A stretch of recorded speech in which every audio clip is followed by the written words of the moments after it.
নমস্কাৰ প্ৰিয় দৰ্শক, প্ৰজ্ঞান ইউনিভাৰ্ছ চেনেলত আপোনালোকক সকলোকে স্বাগতম জনাইছোঁ। বৃশ্চিক ৰাশিৰ জাতক জাতিকাসকল, যি ছেপ্টেম্বৰ মাহে আপোনালোকৰ বাবে কি বিশেষ কঢ়িয়াই আনিছে, এই মাহত কেৰিয়াৰৰ বৃদ্ধিৰ সুযোগ পাবনে, আৰ্থিক অৱস্থা শক্তিশালী হ'বনে, খৰচে উত্তেজনা বৃদ্ধি কৰিব, প্ৰেম আৰু বিবাহিত জীৱনৰ উত্থান পতন কি হ'ব, আৰু এই মাহত আপোনাৰ স্বাস্থ্য কেনেকুৱা হ'ব, গ্ৰহ আৰু নক্ষত্ৰ মণ্ডলৰ গতিবিধিয়ে ক'ব ধৰিছে যে ছেপ্টেম্বৰ মাহত আপোনাৰ জীৱনত বহুতো নতুন ৰং সংযোজন কৰিবলৈ ওলাইছে।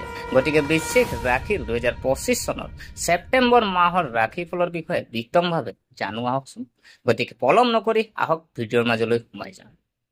প্ৰিয় দৰ্শক, প্ৰথমতে জানো আহক শাস্ত্ৰৰ দৃষ্টিকোণৰ পৰা ছেপ্টেম্বৰ মাহ যথেষ্ট অনুকূল হ'ব, যদিও গ্ৰহবোৰৰ কিছুমান বিশেষ অৱস্থানে আপোনাক সতৰ্ক কৰি তুলিছে। পঞ্চম স্থানত মংগল আৰু শনিৰ প্ৰভাৱ মাহৰ আৰম্ভণিতে পাচনতন্ত্ৰ আৰু পেটৰ লগত জড়িত সমস্যা বাঢ়িব পাৰে। বদহজম, এচিডিটি, গেছ আৰু পেটৰ বিষৰ দৰে সমস্যাও আপোনাক আমনি কৰিব পাৰে। পঞ্চম ঘৰৰ দুখ কষ্টৰ বাবে খোৱা বোৱাত অনিয়ম হোৱাটোৱে তৎক্ষণিক প্ৰভাৱ দেখুৱাব পাৰে। দশম স্থানত সূৰ্য, বুধ, কেতু আৰু ৰাহুৰ প্ৰভাৱ এই সংমিশ্ৰণে স্বাস্থ্যৰ ওপৰত প্ৰত্যক্ষ প্ৰভাৱ পেলাব পাৰে। মানসিক চাপ বাঢ়িব পাৰে। ছালৰ এলাৰ্জি বা শৰীৰৰ খোৱা ওলোৱাৰ দৰে সমস্যাবোৰ চৰ্চালৈ আহিব পাৰে। অষ্টম স্থানৰ বৃহস্পতি পুৰণি ৰোগৰ উন্মেষ ঘটিব পাৰে। বিশেষকৈ যদি আপুনি ইতিমধ্যে হৃদৰোগ বা ৰক্তচাপৰ সমস্যাত ভুগিছে, তেন্তে সাৱধান হ'ব লাগিব। এই সময়ছোৱাত নিয়মীয়াকৈ চিকিৎসা পৰীক্ষা কৰাটো অতি প্ৰয়োজনীয় হ'ব। পৰিয়াল বৃদ্ধসকলৰ যদি আমি স্বাস্থ্য চাওঁ, ছেপ্টেম্বৰ মাহটো বৃদ্ধসকলৰ স্বাস্থ্যৰ ওপৰত প্ৰভাৱ পৰিব পাৰে। তেওঁলোকৰ ভাগৰ, গাঁঠিৰ বিষ বা দীৰ্ঘদিনীয়া ৰোগ বাঢ়িব পাৰে। সেয়ে তেওঁলোকৰ যত্ন আৰু সময়মতে ঔষধ খোৱাৰ প্ৰতি গুৰুত্ব দিব লাগিব। 12 নং স্থানত মংগল গ্ৰহ যিহেতু আপোনাৰ প্ৰৱেশ কৰিছে 13 ছেপ্টেম্বৰৰ পৰা। 13 ছেপ্টেম্বৰৰ পিছত আপোনাৰ 12 নম্বৰ ঘৰত যিহেতু মংগল গ্ৰহ আপোনাৰ প্ৰৱেশ কৰিব, আৰু এই সময়ত সামান্য দুৰ্ঘটনা বা আঘাতৰ সম্ভাৱনা আছে। গাড়ী চলোৱা, খোজ কৰা বা ভ্ৰমণৰ সময়ত সাৱধান হওক। পথ দুৰ্ঘটনাত পৰি পিছলি যোৱাৰ সম্ভাৱনা থাকিব, গতিকে সজাগ হওক। স্বাস্থ্যৰ উন্নত কৰাৰ আমি যদি প্ৰতিকাৰ যদি চাওঁ, আপুনি উপায় কিছুমান আছে, যেনেকৈ ধৰি লওক খাদ্যত তেলীয় আৰু টেঙা খাদ্য কমাব লাগে। নিয়মীয়া ব্যায়াম আৰু যোগাসন ৰুটিনত অন্তৰ্ভুক্ত কৰক। সময়মতে খাবলৈ নাপাহৰিব আৰু প্ৰচুৰ পৰিমাণে পানী খাবলৈ নাপাহৰিব। বৃদ্ধসকলৰ বিশেষ যত্ন লোৱা, যাত্ৰা বা গাড়ী চলোৱাৰ সময়ত সম্পূৰ্ণ সাৱধানতা অৱলম্বন কৰা। ভগৱান সূৰ্যদেৱক জল অৰ্পণ কৰি ওম নমঃ শিৱায় জপ কৰক। ইয়াৰ ফলত নেতিবাচক প্ৰভাৱ কমি যাব। প্ৰিয় দৰ্শক, যিহেতু আমি স্বাস্থ্যৰ ওপৰত জানিলো, এতিয়া আমি জানিম আহক কেৰিয়াৰ দিশটোনো আপোনাৰ কেনেকৈ যাব। কেৰিয়াৰৰ দৃষ্টিকোণৰ পৰা এই মাহটো ভালেই হ'ব। কেতুৰ সৈতে দশম স্থানত সূৰ্য আৰু বুধ থকাৰ বাবে আপুনি আপোনাৰ কাম সযতনে কৰিব। প্ৰতিটো কাম আপুনি ভালদৰে সম্পূৰ্ণ কৰিব আৰু আপোনাৰ বুদ্ধিমত্তাই সকলোকে আপ্লুত কৰিব। উচ্চ পদস্থ বিষয়াৰ সৈতে সম্পৰ্ক ভাল হৈ থাকিব। দশম স্থানৰ অধিপতি সূৰ্যৰ উপস্থিতিয়ে পদোন্নতি আৰু উচ্চ পদবী লাভৰ সুযোগ আনিব পাৰে। মাত্ৰ মনত ৰাখিব যে কাৰো বেয়া কথা নকওক, নহ'লে লাভ লোকচানলৈ পৰিণত হ'ব পাৰে। আৰু আপোনাৰ যিহেতু মংগল মহাৰাজ মাহৰ আৰম্ভণিতে মংগল গ্ৰহ একাদশ স্থানত থাকিব আৰু ত্ৰয়োদশৰ পিছত দ্বাদশ স্থানত প্ৰৱেশ কৰিব। এই পৰিস্থিতিত আপুনি জ্যেষ্ঠ বিষয়াৰ সহায় আৰু পথ প্ৰদৰ্শন লাভ কৰিব। কৰ্মক্ষেত্ৰত দৌৰা দৌৰি আৰু কামৰ চাপ নিশ্চয় বৃদ্ধি পাব, কিন্তু ইয়াৰ সুবিধাও আপুনি পাব। শুক্ৰ মহাৰাজ প্ৰথম অৱস্থাত নৱম স্থানত প্ৰৱেশ কৰিব আৰু 15 তাৰিখৰ পৰা দশম স্থানত প্ৰৱেশ কৰিব। ইয়াৰ বাবে ব্যৱসায় সম্পৰ্কীয় ভ্ৰমণ লাভজনক। ব্যৱসায় বৃদ্ধি পাব আৰু সহকৰ্মীসকলো আপোনাৰ ওপৰত সন্তুষ্ট হ'ব। প্ৰিয় দৰ্শক, যিহেতু আমি প্ৰেম, বিবাহ, ব্যক্তিগত সম্পৰ্ক যদি আমি চাওঁ, যদি প্ৰেমৰ সম্পৰ্কত আছে তেন্তে মাহৰ আৰম্ভণি দুৰ্বল হৈ পৰিব। শনি মহাৰাজ পঞ্চম স্থানত বহিব আৰু মংগল গ্ৰহৰ দৃষ্টি তাতে থাকিব। এই পৰিস্থিতিয়ে প্ৰেমৰ সম্পৰ্কত তিক্ততা আৰু বিবাদৰ সৃষ্টি কৰিব পাৰে, গতিকে সাৱধান হ'ব লাগিব। পৰিস্থিতিৰ যদি আমি উন্নতিৰ কথা যদি আমি কওঁ যে শুক্ৰ মহাৰাজে নৱম স্থানত থাকিব আৰু ক্ৰমান্বয়ে সম্পৰ্কবোৰ চম্ভালিব। 13 তাৰিখৰ পৰা মংগল গ্ৰহ দ্বাদশ স্থানলৈ যাব আৰু 15 তাৰিখৰ পৰা বুধ গ্ৰহৰ পৰা আৰু 17 তাৰিখৰ পৰা সূৰ্যৰ পৰা একাদশ স্থানলৈ আহি পঞ্চম স্থানলৈ চাব। ইয়াৰ ফলত ক্ৰমান্বয়ে প্ৰেমৰ সম্পৰ্ক উন্নত হ'ব আৰু সম্পৰ্কবোৰ মধুৰ হৈ পৰিব।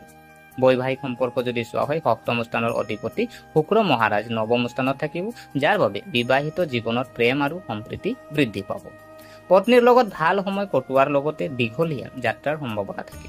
কিন্তু 13 তাৰিখৰ পৰা মংগল গ্ৰহ দ্বাদশ স্থানলৈ স্থানান্তৰিত হোৱাৰ লগে লগে অন্তৰংগ সম্পৰ্কত উত্তেজনা আহিব পাৰে। 15 তাৰিখৰ পৰা শুক্ৰ দশম ঘৰলৈ যোৱাৰ লগে লগে যদি পত্নীয়ে কাম কৰি আছে, তেন্তে তাই ডাঙৰ সফলতা লাভ কৰিব, কিন্তু সম্পৰ্কত কিছু প্ৰত্যাহ্বান আহিব পাৰে। আপুনি পাৰিলে মংগলবাৰে ৰঙা আপুনি কাপোৰ আপুনি দান কৰিব পাৰে আৰু আপোনাৰ মংগল যিহেতু মন্ত্ৰ জপ কৰিব পাৰে। শনিবাৰে কলা তিল দান কৰিব, সোমবাৰে ৰুদ্ৰ অভিষেক কৰক, মংগলবাৰে নিয়মীয়াকৈ হনুমান চলিচা আপুনি পাঠ কৰিব পাৰে। যেটা আৰ্থিক দিকটো যদি আপোনাৰ চাওঁ যে এই মাহত আপোনাৰ আৰ্থিক অৱস্থা কিছু অনুকূল হ'বলৈ গৈ আছে আৰু মাহৰ আৰম্ভণিতে মংগল গ্ৰহ একাদশ স্থানত থাকিব আৰু শনিয়ে পঞ্চম স্থানৰ পৰা দিশ দিব। এই পৰিস্থিতিয়ে এটাতকৈ অধিক উৎসৰ পৰা ধন ঘটাৰ সম্ভাৱনা আছে। দিনক দিনে আয় বৃদ্ধি পাব আৰু দৈনিক আয়ু সন্তোষজনক হ'ব। অষ্টম স্থানত যিহেতু বৃহস্পতি মহাৰাজ আৰু ভাল কামত টকা খৰচ কৰিব। খৰচ ফলপ্ৰসূ হ'ব যদিও আৰ্থিক অৱস্থাৰ ওপৰত কিছু হেঁচা পৰিব পাৰে। 13 ছেপ্টেম্বৰৰ পিছত মংগল গ্ৰহ দ্বাদশ স্থানলৈ স্থানান্তৰিত হ'ব, যাৰ বাবে আয় কিছু হ্ৰাস হ'ব আৰু খৰচ বৃদ্ধি হ'ব। 15 আৰু 17 ছেপ্টেম্বৰৰ পিছত 15 তাৰিখে একাদশ স্থানত বুধ আৰু 17 তাৰিখে সূৰ্যও একাদশ স্থানত আহিব। এই সময়ত আয় দ্ৰুতগতিত বৃদ্ধি পাব। চৰকাৰী কামৰ সুবিধা পোৱাৰ সম্ভাৱনা আছে। শ্বেয়াৰ মাৰ্কেট বা পূৰ্বৰ বিনিয়োগৰ পৰাও ভাল লাভ হ'ব পাৰে। সামগ্ৰিকভাৱে আপোনাৰ প্ৰচেষ্টা সফল হ'ব আৰু আৰ্থিক অৱস্থাও শক্তিশালী হ'ব। বন্ধু বান্ধৱী আৰু যদি পৰিয়াল যদি চোৱা হয়, এই মাহত পাৰিবাৰিক জীৱনত হ'ব অস্থিৰতা আৰু প্ৰত্যাহ্বান। চতুৰ্থ স্থানত ৰাহু আৰু দশম স্থানত কেতুৰ প্ৰভাৱ গোটেই মাহটো হ'ব। পঞ্চম স্থানত শনি, দ্বিতীয় স্থানৰ অধিপতি বৃহস্পতি অষ্টম স্থানত থাকিব। সূৰ্য আৰু বুধ প্ৰভাৱ যদি আমি চাওঁ, প্ৰথম অৱস্থাত এই দুয়োটা গ্ৰহ দশম স্থানত থাকি চতুৰ্থ স্থানলৈ চাব। দেউতাই নিজৰ বুদ্ধিমত্তাৰে ঘৰখন ভালদৰে চম্ভালিব আৰু সমন্বয় স্থাপন কৰিবলৈ চেষ্টা কৰিব।